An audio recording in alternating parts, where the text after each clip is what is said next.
I've heard a number of stories recently that's gotten my mind thinking of what is fantasy doing to our generation. One story I heard was about a guy who was recently married and his wife wasn't having sex with him. Sorry, bud. But he called her a prude. I found out later that he had been looking at pornography, and I thought, I wonder if that unrealistic expectation that pornography puts in a man's mind was the reason he called her a prude. I wonder if she knew that he had looked at pornography and that was the reason her body shut down and she didn't want to have sex with him. Another story I heard was a guy and girl, they'd been together for over a year and she ended the relationship. He asked her why and she said, I just don't have butterflies anymore. And he said, are you expecting Hollywood?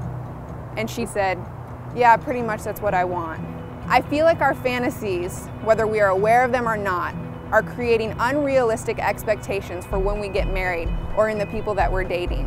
It's causing the downfall of marriages and it's causing the downfall of relationships, or people aren't dating at all. Take 6.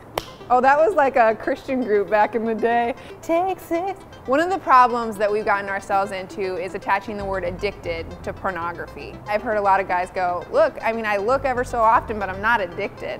What I would say to a guy who thinks it's not a big deal is, it is. Not only do the images stay in your mind if you've looked at it once, months ago, but it also affects the women that you want to interact with. When women find out that a guy has looked at pornography, it's oftentimes just as hurtful as knowing that he slept with another woman. I had one girlfriend that was getting married this summer. She was livid at the fact that her fiance, soon-to-be husband, had looked at pornography. Fast forward a few months, this girl gets married, we get together, I'm asking her how the sex is going, and she nonchalantly just tells me, you know, hey, I don't feel like I have been able to be fulfilled because I am so used to satisfying myself. She said, you know, well, I mean, it started when I was probably in high school, and there were a few romantic films that I would watch. A few days later, I got back together with her and I said, is there any correlation between romantic films and pornography?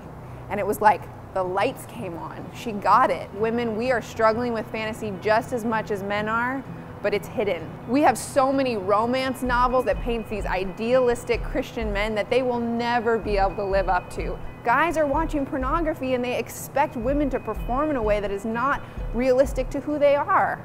We need to start giving each other grace, we need to start talking about this, and we need to start taking care of it. So the question on the table is, what will we do with our sexuality?